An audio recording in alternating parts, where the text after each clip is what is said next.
এয়া চাওক স্বাস্থ্যখণ্ডত ব্যাপক উন্নতি হৈছে। জিল্লাই জিল্লাই মেডিকেল কলেজ খুলি গৈছে অসমত, কিন্তু দুখীয়া সাধাৰণ খাটি খোৱা ৰাইজৰ অৱস্থা চাওক। এই ৰোগীজন বিচনাত পৰি আছে আজি 6 মাহ ধৰি। তেখেতৰ এই ভৰিটো বাওঁ ভৰিটোৰ ওপৰেদি গাড়ীৰ চকা উঠি গৈছিলে। ময়ো এজন চিকিৎসক। আজি মই হয়তো অবজাৰ্ভ কৰি দেখিলোঁ তেখেতৰ ৰিপৰ্টবিলাক চাই এইটো ছফ্ট টিস্যু ইঞ্জুৰি বুলি কয়। তেখেতৰ ছফ্ট টিস্যু ইঞ্জুৰি হৈছিলে। কাফ মাছলছ টিবিয়েলিছ মাছলছৰ ছফ্ট টিস্যু এইটো ইঞ্জুৰি হৈছিলে, মাংসপেশীবিলাক ফাটি গৈছিলে। তেখেত গৈ জানুৱাৰী ফেব্ৰুৱাৰী মাহতে অসম চিকিৎসা মহাবিদ্যালয়ত এডমিট হৈছিলে আৰু তেখেতৰ সোঁ ভৰিটোৰ পৰা স্কিন লৈ এইটো স্কিন গ্ৰাফটিং কৰা হৈছিলে অসম মেডিকেল কলেজত, আৰু ছফ্ট টিস্যু ৰিকনষ্ট্ৰাকশ্যন চাৰ্জাৰী কৰিছিলে।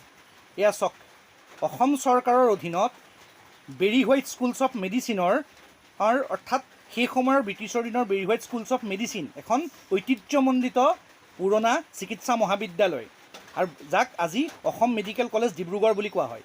সেই বিখ্যাত ঐতিহ্যমণ্ডিত চিকিৎসালয়খনত ছফ্ট টিস্যু ইঞ্জুৰি ৰিকনষ্ট্ৰাকশ্যন চাৰ্জাৰী কৰাৰ পিছত পেচেণ্টজনৰ অৱস্থা চাওক। পেচেণ্টজনে ভৰিটো অকণো লৰচৰ কৰিব নোৱাৰে, কমপ্লিটলি শয্যাগত হৈ বিচনাত শুই থাকে।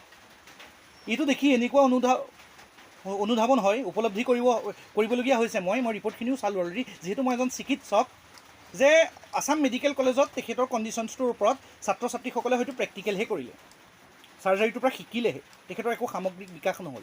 আৰু যিকোনো ধৰণৰ চাৰ্জিকেল ইণ্টাৰভেনশ্যনত ফিজিঅ'থেৰাপি নিতান্তই প্ৰয়োজনীয়। আপোনালোকে চাওক, মই ৰোগীজনক ক'ম ভৰিটো লৰচৰ কৰিবৰ কাৰণে তেখেতসকলৰ পানী গাঁঠি অৰ্থাৎ এংকেল জইণ্টটো অকণো লৰচৰ কৰিব নোৱাৰে। আপুনি ভৰিটো লৰচৰ কৰকচোন, লৰচৰ কৰক। নোৱাৰে কৰিব, নহয়নে? নিশ্চয়কৈ ভৰিটো লৰচৰ কৰিব নোৱাৰে। আচলতে এনেকুৱা ধৰণৰ ছফ্ট টিস্যু ৰিকনষ্ট্ৰাকশ্যন চাৰ্জাৰীবিলাকত ফিজিঅ'থেৰাপি নিতান্তই প্ৰয়োজনীয়।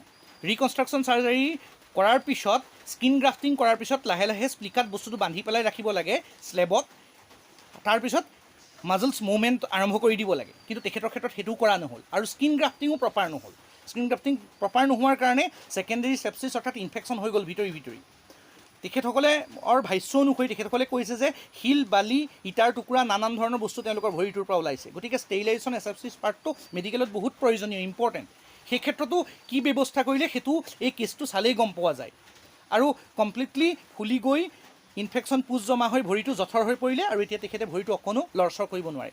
আৰু এই বাইদেউগৰাকীও চাওক বহি আছে, তেখেতসকলে চৰকাৰৰ পৰা একো সা সুবিধা পোৱা নাই। আৰু যিখিনি চিকিৎসা মহাবিদ্যালয়ত 2-এটা দৰৱ তেখেতসকলে লাভ কৰিছিলে, বাকী বৰ্তমান তেখেতসকলে কোনো সা সুবিধা লাভ কৰা নাই। পেইন, বিষৰ কাৰণে ব্যৱহৃত হোৱা ঔষধ বা ফুলাৰ কাৰণে বা অন্যান্য ধৰণৰ ভিটামিনকে ধৰি সকলো ধৰণৰ ঔষধসমূহ তেখেতসকলে বাহিৰৰ পৰাহে ক্ৰয় কৰিব লাগে। এয়াই অসম চৰকাৰৰ মেডিকেল স্বাস্থ্য বিভাগৰ পয়া লগা অৱস্থা। কিন্তু ৰাইজৰ আগত প্ৰত্যেকখন জিলাত এখন মেডিকেল কলেজ খুলি গৈ চৰকাৰে বিকাশৰ চমক দিছে, নতুনত্বৰ চমক দিছে। পোৱা নাই বৰ্তমানলৈকে। এখন আমাৰ ৰেচন কাৰ্ডো নাছিলে, তেনেকুৱা অৱস্থা। বৰ্তমান দুদিন এদিন হৈছে ৰেচন কাৰ্ডখন আনিছোঁ, বৰ্তমান চাউল পোৱাই নাই। তেনেকৈ আজি 5-6 মাহ 8 মাহ ধৰি তেনেকৈ চলি আছোঁ। খুজি মাগি ৰাইজে সাহায্য কৰিছে, ৰাইজৰ পৰাই খুজি মাগি আমি খাই মেলি আছোঁ, ইজনে সিজনে দিছে।